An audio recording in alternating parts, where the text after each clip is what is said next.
Tonight on 8 out of 10 Cats, you can count on her. It's Carol Vorderman. Having the last laugh, it's Sara Pascoe. And their team captain, John Richardson. And facing them tonight, news just in, it's Krishnan Guru-Murthy. Smile like you mean it, it's Beckett. And their team captain, John Locke. Now, welcome your host, Jimmy Carr. Thanks very much. Hello and welcome to 8 out of 10 Cats, a show about opinion polls, surveys and statistics. Did you know, for example, 73% of women believe men should always pay for a first date? I took a girl on a date, and at the end of the night, she said, I want to go Dutch and shag my mate Lars. 36% of people in their 70s say they live life with a permanent smile on their face. They're not happy, it's just their false teeth are too big.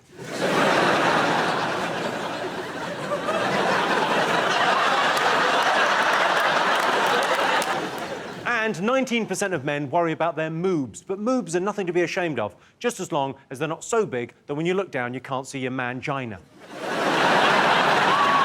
Right, let's get started.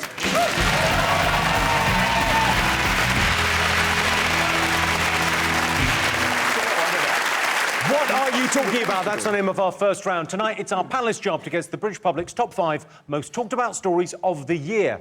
Seanstein, what do you think the nation have been talking about? Is it gay marriage? Gay marriage? That's been happening, isn't it? Well, they're allowed to get married now, aren't they? Gay men and women. That is it. You're looking at me like I've just shit on my head. What's going on? It was a weird way you said it there. You said gays can get married now, men and women. I felt pressured to expand, but when I said gay marriage, I think that pretty much sums it up in 2 words. Everyone looks at me and I thought, well, I'm going to have to add a bit more info. I'm going to have to press... I felt like I was pressing I on the Sky control. Unnecessarily, because if I see a programme that says gay marriage, I think, hello, gay marriage. What do you mean by gay marriage? Basically, it's when gay men and women... Get married to each other, so Yeah. the gay men marry the women. I don't even know what's happening. It became this massive thing, and now it's just kind of happened, and no one can really understand what the fuss was about. Well, there was various people saying there was going to be floods, didn't there? Yes. One of the UKIP, whatever they're called, Lunatics. spokespersons, he said that there will be biblical flooding if there's gay marriage. And if you think about it, we've just had a fantastic summer and a very balmy autumn. So I'd just like to say to all the gay and lesbian people out there, thanks a lot for that. I wore shorts on Halloween. Enjoyed it. So thanks for the lovely weather. It would be brilliant if that was true, though, wouldn't it? If that actually worked. If, like, gay people having sex caused it to rain. Because if it was a really hot summer and it was, like, a hosepipe ban, my garden was, like, struggling. Like, because my mate's gay, I could be like, you don't mind giving him one, dear, my gypsophenias are falling apart. Are you against it, Krishnan? Were you against it from the start? Gay marriage? Yeah. No, I've been very pro it. Always. I was just trying to catch you out. Yeah. You go, yes, it's an abomination. We used to have to do these debates on the news between people who felt very strongly for it and against it, and it was just like, it's just marriage. It's probably a mistake, whatever you're doing. So, I mean, But you can't express an opinion one way or the other. You just have to host the debate. yes, between I the... try and stay as neutral as possible. Do you ever try and show it in your eyes? Yeah. Yeah. Try and show us that you approve to of the gay pro marriage one just in again. your eyes. Yeah, there he is. Is it not difficult if you've got someone on who's talking nonsense about saying, it's going to flood, it's awful, and you're trying, you obviously have to have, like, a proper debate with him, but aren't you just thinking, oh, fuck off, mate? You just ask increasingly aggressive questions until they... Yeah, until you get the answer. What do you fucking say? You know how gay men have, they have a gaydar? They can spot another gay man, by certain things. I think a lot of us have got gaydars. Do you think they also have a straight dar? That they can spot straight men? They go, he's straight, he bought some jeans, didn't try them on, that kind of thing.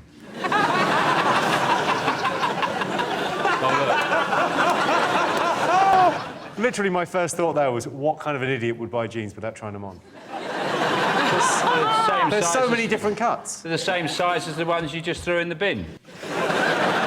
But I think that, yeah, obviously a big step towards equality, gay marriage, but the real sign of true equality is when there's arranged gay marriages. When you find out you're marrying Terry from Leicester. I don't think, even if I was gay, I think I'd struggle to have a gay wedding, just because some of my family members, like the older ones, I was not as open-minded. Do you know what I mean? So if I was saying like gay marriage at the front, you know, when they say, any reason why they should not be wed, like my old uncle, like, they're two geezers! No, that's allowed now, uncle, chill out. Are you referencing a specific uncle there? Yeah, I am, I'm not going to tell his name. What is his name, then? Mohammed. My uncle Mohammed. Very good answer. John, you're getting married. How are your wedding plans? I'm getting married next year. Are you? There's been a lot of talk of sham. What? Yes. No. He's still got to find the bride. Did you always have a romantic ideal of what your wedding would be like, or is it all a new experience? In the interests of upholding my masculinity, I just say I don't care, mate. Yeah, look. Don't give a shit. I'll get on it. We'll have an argument as per. Stop trying not to cry. He's swearing. That said, John, what are you going to wear? I'm wearing a navy blue three-piece because I have to match the bridesmaids, apparently. Heaven forfend I would get to choose my own. I wanted those Indian wedding suits. Oh, They are lovely. exquisite. They're gorgeous. Wasn't allowed that. Why? I'm not Indian, apparently. Let's have a look and see if gay marriage is up there. Of course. John, what do you think have been the biggest stories this year? The biggest stories of the year. I know what I was gossiping about. What were you Just gossiping think about? it's girls versus boys tonight, isn't it? Are people laughing because you just called John Richardson a girl? I presume that's why they were laughing, yeah. What's wrong with being a girl? Yeah. Can I just say that You're not a girl, are you? Well, I mean, I'd rather fight this fight myself. You're not doing it.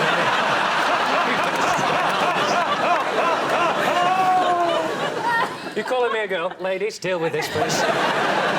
I'm too upset to speak at the moment. I have a penis. John, wrong meeting. I have a girlfriend and testicles and some whiskey and a fridge. I mean, we can carry on with the things I've got. Got a hammer. Got a hammer. I tried to put up some shelves. And? Doesn't matter. What have people been talking about this last 12 months? I was gossiping about, these celebs who've had nudie photos taken of themselves, and then suddenly they're hacked and there for the world to see. So, yes, there were some leaked photos on the internet. Stolen photographs, actually. The trouble is with this, nudity in women is used to sell things. It's on advertising, it's used to make pop stars sexy, and I realised how you can solve it is by all women being naked all of the time. Hear me out. You have my attention. Hear me out. So, first of all, yes, they can't steal women's nudity as a currency. People can't go, oh, Jennifer Lawrence, why does she even have naked photographs done? So, because we're all naked all the time, that's just a photograph. And then the other thing that happens is that straight men can't handle it, and they just start ejaculating all over the place and frothing at the mouth. They can't leave the house, they can't go to work, and then women and gay men rule the world. I love this idea. I sense for very different reasons to you. Apple is still saying that the iCloud wasn't hacked, so we still don't know how they got these photographs. I think they do know how they leaked the photos now. I think it was. How do they have? It was a phishing email that they sent to the actresses in question, saying, "Oh, your Kim Kardashian don't go fishing. What are you talking about? As if she's going to open that. Always delete ones you don't know it's from. And if I'm Kim Kardashian, I see, oh, do you want to go carp fishing? What they should do to stop this is have laptop screens or computer screens should be frosted like bathroom windows, and that way you wouldn't be sure if it was Kim Kardashian or a Renault Espace. You just go around. Everything's just slightly frosted. If someone hacked your phone, John, what would they find? Well, I sent my girlfriend a dirty picture last week of the skirting board in my dressing room at it was an absolute disgrace. No, they don't find anything on my phone because... but who would want to see... well, if there was a picture of you, say, Jimmy, It's not that I would find the idea of you naked arousing, but just knowing I could see it would mean I would probably look. Well, let me send you one now. Why? If you're taking a photograph like that, would you put it on a cloud? It saves everything. It even saves stuff No, it that you've doesn't. deleted. It doesn't save mine. Yeah, it does. With a setting. No. Seriously, Carol.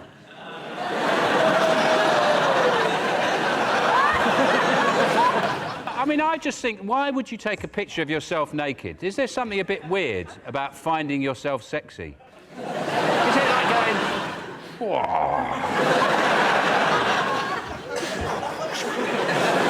if only I was someone else, I'd bloody do me now. I'd give myself a right. There's something weird about you doing it. It might not be deliberate as well, though. I mean, like, my kids are at the age where they think the funniest thing in the world is to come into the bathroom when I'm in the shower and take pictures. It's not the naked pictures that worry me, though. It's everything on your phone. So when my accountant says, can you send me a copy of your P60, and I take a picture of it and email it to him, that picture is also on the iCloud and is completely hackable as well. Yeah, that's going to be a challenging wank.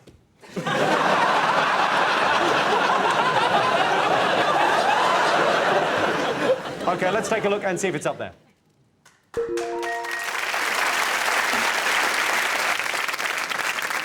Sean, what are the other big stories of the last year? Scottish independence was a big story. Part of me thought it'd be a tremendous idea, telling my kids that we're going abroad and then taking them to Dunfermline.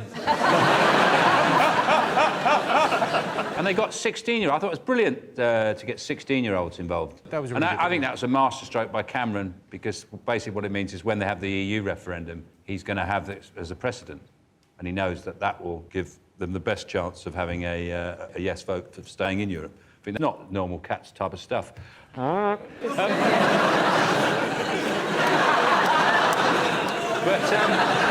I think the great thing about referendums is that people feel represented, whereas they don't in any other political process we have in this country. And it's ridiculous that they don't have it. And the only people that stop it are the political parties.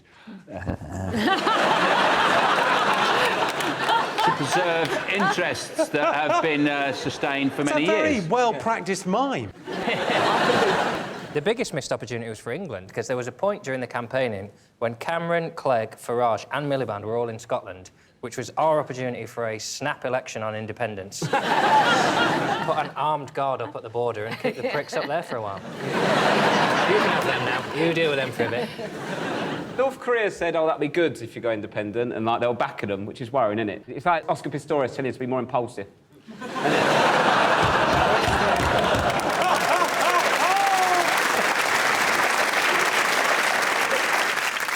Carol, were you pleased that they stayed? Well, I just thought it's up to them, really. And, you know, things change, don't they? Things develop. Are you breaking up with me? It's kind of time to move on, Jimmy. Don't worry, I've still got the photos. It's an odd percentage of people that wanted to go, isn't it? Because it was, as much as it was, you know, was it 54%? It's almost half. They kept saying, we won safely. Like, it doesn't feel very safe. Like, if you had 5 kids and you went down for breakfast one morning, they went, we had a vote in the morning, 2 of us want to kill you in our sleep. The other 3 are all right with it. So, but we're not going to tell you which one's which. We shouldn't give away the result of the referendum because some people might have taped it. Have they got VHS in Scotland yet? Why do you think they wanted to leave? Why do they think they wanted to leave? I don't know, it's something to do, innit? Rob, you missed. Krishnan did a rhetorical question. He did a rhetorical one? Yeah, commenting on your... He's supposed to be doing the news, mate. Surely you should be asking proper questions. I like that nothing gets solved. You keep asking fake ones to politicians. Yeah, it was... Yeah. Isn't it? They're never going to answer.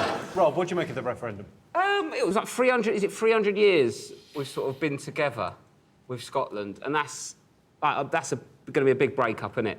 Do you know what I mean? Like, imagine, like, sorting the DVDs out. I've only been married 2 weeks and the DVD situation's well out of hand. You're getting divorced already? No. She hasn't broke up with me, has she? No. That's what... She won't, will she? That's a rhetorical question, Christian. But the divorce analogy is still going on, though, because it is It's the couple who decided to stay together at the last minute, and now they hate we've each been other. together No. 300 years. If we break up, it's like your nana and granddad breaking up. What's the point? Just shuffle along towards the end. The ones like better together is like sort of a terrible slogan for like a breakup of a marriage, isn't it? It's like it's sleeping in separate beds, but you're just doing it for the kids. And the next morning, it's like, no, we're not better together. No. And that's the funny thing that's going on in Scotland now, because there are lots of Labour voters going over to the SNP, and it kind of feels inevitable that it will happen at some point in time. Oh, really? He's off the news, Rob. He He's knows off a the lot of news. stuff. He'll yeah. know, won't he?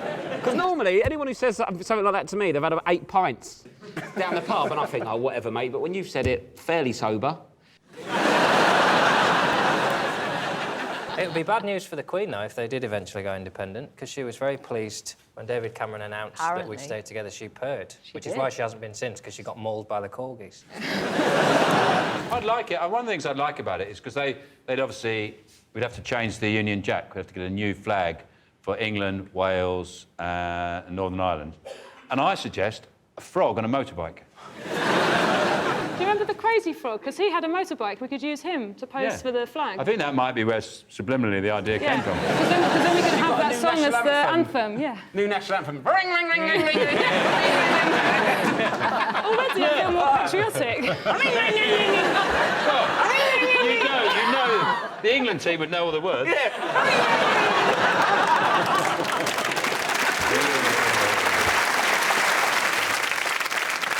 OK, let's see if it's up there.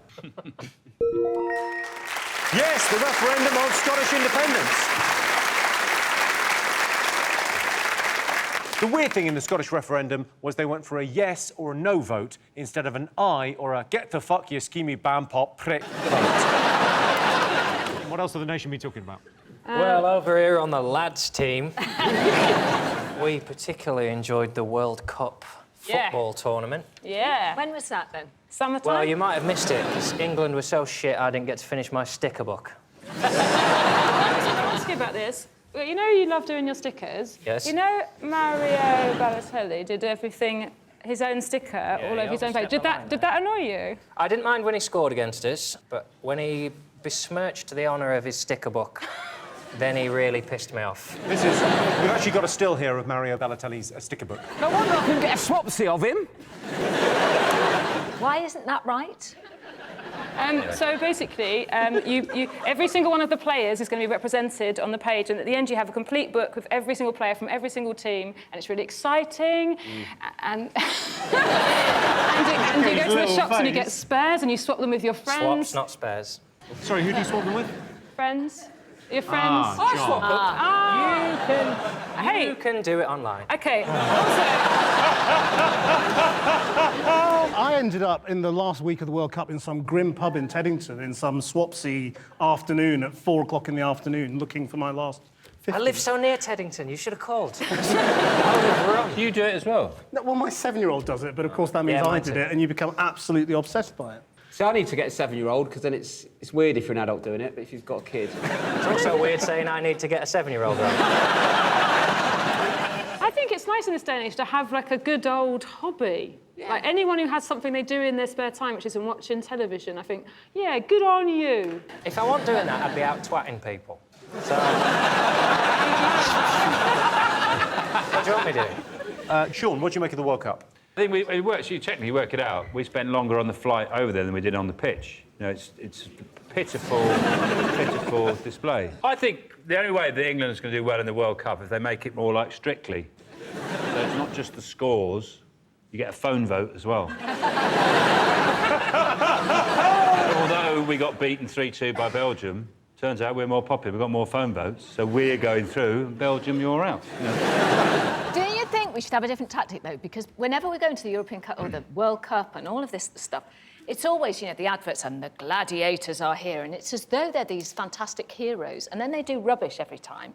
So should we have, like, reverse psychology, where we go, actually, we're a bit crap. Yes, we should go into the World We should Cup. say like, here's these guys. The real team died. They've never played football before. Fingers crossed. I think Roy Hodgson's maybe a bit too old. When, you know, when the physio, like, broke his ankle when we celebrated our first goal, and then it just cut to him, there's everyone on the floor. I honestly thought Roy Hodgson, he's had an heart attack. He is gone. He's just because he looks so old, doesn't he? And then we had that like friendly in Switzerland. I thought they were going to leave him there. Is it a friendly, or are we getting rid of him?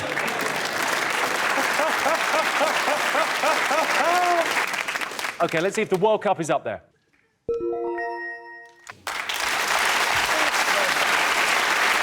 Yes, the 2014 World Cup in Brazil. The good news is Roy Hodgson's already picked his winning team for the next World Cup. Germany. Depending on how things go, Islamic State might be able to enter the next World Cup. Now that would be a group of death.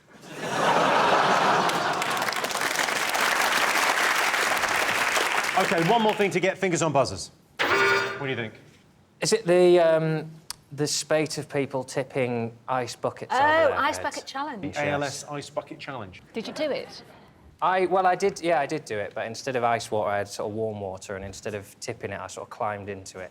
I had a lovely bath. Yeah. Carol, you did it, didn't you? I've done it, yeah, I did it. Carol Vorderman did do it, yeah, in some style, I would say. Should we take a look at Carol's? Yes.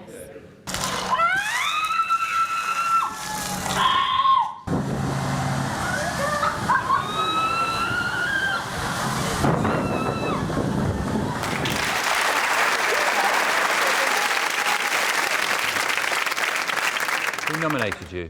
Red Arrows nominated me. The Red Arrows nominated... What, all of them? All of them, because they did it the night before. There's going to be a story here. Yeah. What?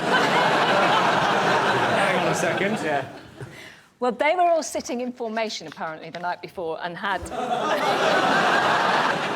So they were sitting in formation, ice yeah. tipped over them. And then they had to nominate... You had to nominate three people sure. or something, OK? So they said they nominated the Chief of Air Staff, Prince Harry, and me. And I thought, oh, God. And that video went everywhere, and I thought, well, I can't not do it now, can I, really? No, and it's a real compliment. Out of anyone they could have chosen, they chose you. They chose me. What did you do to piss off the Red Arrows? So, Sean, did you do the ALS Ice Bucket Challenge? No, I didn't do it, no. I'm not a big joiner-inner. I don't really join in. Not one thing I'm known for. I don't really feel like a bit of ice on you is that big a deal, to be cold for a minute. I know it's, you know, I don't really see... I mean, if it's like have a bit of gravel in your shoe for a month, you had just one bit of gravel in your shoe, everybody going, oh, Christ, fucking piece of gravel, oh, jeez. Yeah, only 16 days to go. Oh, OK, well, I'm going to convince you now with one clip. What clip? Show them the nuns.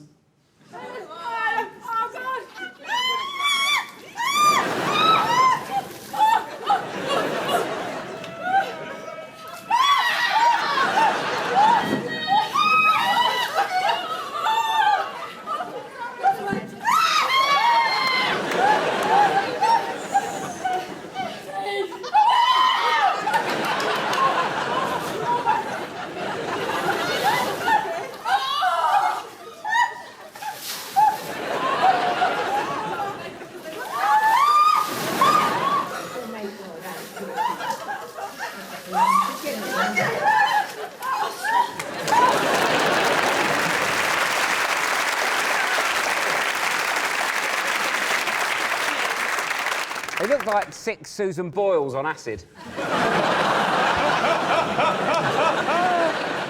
No, I've got an ice bucket fail. There were some ice bucket fails as well. How could you possibly fail that? Well, take a look.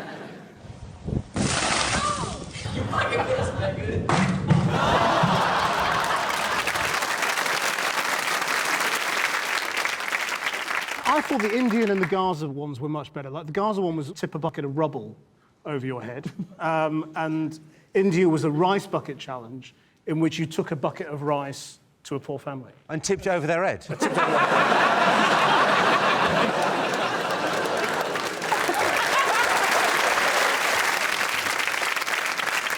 Well, let's have a look and see if it's up there. Yes, the Ice Bucket Challenge. So those were the most talked about stories of the year. But in other news, Tory MP Brooks Newmark resigned after sharing sexually explicit messages with an undercover reporter. I blame predictive text. Brooks Newmark actually wanted a hand with the coming election.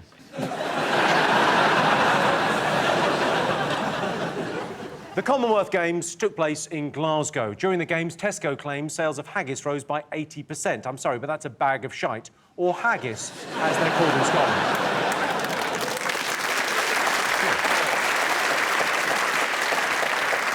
So at the end of that round, Sean, Rob and Krishnan have 2 points. John, Carol and Sara have 3 points. Let's pick of the poll. Sean, Rob, Krishnan, pick a question.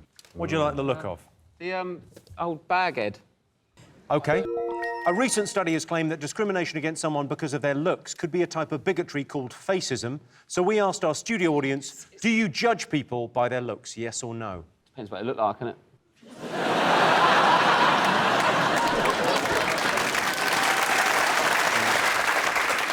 We got in touch with the people that did the survey, and we sent them pictures of John's face, and we got them to analyse it. They said your face was likeable and trustworthy, but this is how you would look if you were more dominant. He'd lose his hair. Richard O'Brien. This is how you'd look if you were presenting the Crystal Maze. Like a really happy racist. We sent them a picture of Sean, your face, and they said you were trustworthy, but if you wanted to be more likeable, you would look like this. Why do you have to be bald? I don't think they do hair. That's not their thing. Oh, come on, that's half the head. He looks like Phil Collins. I do look like Phil Collins, so that's worrying. And one of my eyes is bigger than the other. And they haven't captured my nostril hairs. My splendid nostril hairs. He's got no hair and no arms, and he's got... Why don't they do arms for glasses? See, we sent them a picture of me as well. They said that I was an extrovert, but if I wanted to look more threatening, we'd change it to this. You look like somebody that Bilbo Baggins shouldn't trust. OK, so back to the question. Do you judge people by their looks? Of course you do, of course you do. And then you come up with a nickname to go with those looks. Jugs, Baldy, Slaphead, Fatso, something like that, you know, and make sure it sticks for life. Are you talking about their face or just the different little looks they have? If you met someone, every time they spoke to you like that... that would piss me off. If someone like, do you want to go for a drink? Maybe. Krishnan, do you judge people by their looks? I certainly do, yeah. I mean, I judge my children by their looks. Have you got a favourite? Oh, yeah. I mean, everyone's got a favourite child, haven't they? I'll tell you what, I wish I did. It's right to judge people on their looks, though, isn't it? I get judged all the time. People come up to me, they assume I'm an Italian chef. Yeah, I judge people by what curry they order. What do you order? Oh, well, I usually go for a Madras or a Rogan Josh. But if someone orders a doppiazza, I always think, oh, a bit odd. What's he up to? Why would you be ordering that? How would you judge me as a, you know... I would judge you as a bit of an Indian food ignoramus. If you, because a Madras isn't really Indian food. It's sort of, it's a British invention of Indian food. So, no, to be honest, I would judge you as a very nice... Anybody who likes Indian food is basically quite open-minded and therefore is a good thing. Is that the case? Yeah. I still meet loads of people who say, oh, I don't eat Indian food. Oh, really? Yeah. I've got an uncle who don't like pasta. Pasta? Is that Uncle Mohammed? Yeah. Mohammed hates pasta. I find curry menus really confusing, like, because if you read it, it tells you all the ingredients, but I think, because there's always so many, like, ingredients in a curry, I think, yeah, I know what all they are, but how's it going to taste? I can't work out that many things. You mean if how will it end up? I know what I call it, but what's going to happen at the end of it? For English, you could imagine egg, bacon, yeah, sausage, I'm going to deal with it, sausage. but I'm like, yeah, I do like that, but what's going to happen when it's with that one? Is that just a curry house menu or just menus that you have trouble with? Menus in general, really, isn't it? Also, I can invent a new menu for you, which is just the name of the dish and then a little square that you lick. Oh. So you don't need to know what's in it. Just do I like the taste? And those menus can only be used once. Oh, Don't worry. Book for that restaurant early. Carol, what do you rate people on their looks? I think we all do, don't we? Really, I mean, look at you. I'm up here, Carol. No, she's wondering where the wedding cake is, Jimmy. Are you saying that I look like a wedding cake decoration? You look like a wedding cake decoration. It's our little joke. Doing once a series.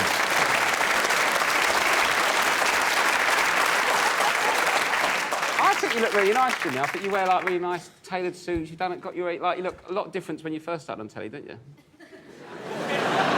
I'm just saying you look like you've got all... I've scrubbed up well. You've always dressed smartly. I remember you, 15-something years ago. Yeah, when you were Eamon Holmes. Yeah.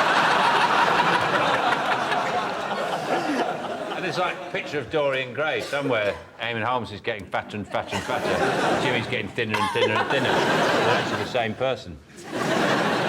OK, well, let's get some answers on this. Do you judge people by their looks, yes or no? What are you going to say? Yes. OK, John? No. OK. I can tell you the answer is yes. 82% of our studio audience said they do judge people by their looks. We all judge people by their appearance sometimes. I once met a guy with size 15 shoes. I thought, who is this clown? And the winner is the name of our final round. Here's your question. Brit's favourite guilty pleasure. What do you think? This is when you let someone else's cat come into your house. And you feed it, and you stroke it, and you pretend that it's your cat. It's a child, isn't it? OK, is it when someone has tied their dog up outside a shop and they've gone inside and then you have a really good stroke of their dog and the dog looks at you with big eyes like, I love you, but you think, I can't steal you because you live with that other guy? Just buy a pet. I'm not allowed. I rent in London. What do you mean you're not allowed a pet? I have a no pets contract on my flat. I had one of those. We bought a cat. What are they going to do? Is that a true story? Yeah. It's not much of a story, I'll be honest with you. Jimmy lives by his own rules. You think I'm dangerous? This guy's on the wrong side of the tracks. If you are interested in a pet, I'd be very happy for you to look after my tapeworm. OK. Brit's favourite guilty pleasure, what do you think? I've really got into coconut water, is it that?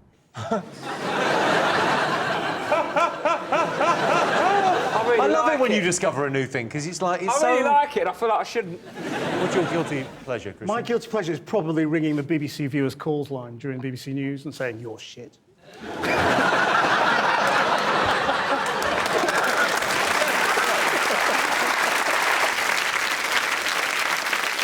John, what do you think? Well, people don't feel guilty enough, do they? Let's be honest. If people felt less guilty about the shit they like, then stuff would be better. But most people's take... Like, X Factor is popular, and music is shit, and food we eat is shit, and we don't feel guilty about it anymore, do we? OK. OK, I mean... Put your hands in the air! John's rapping. What's your guilty I think pleasure? it's when you're sitting on the toilet and you know you've got the toilet roll and it's got one bit is slightly lower than the other bit, you know, because it's two-ply. Someone's doing well.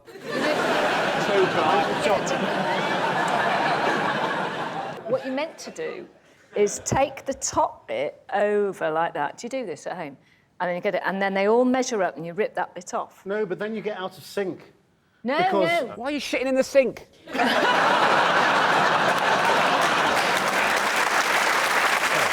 You know, you said about your wife splitting up with you after 2 weeks. I think you might have moved a bit closer. She won't see this. She's got school in the morning. She's a teacher. As if a teacher would go out with you. She's a teacher. And she's got a master's. There's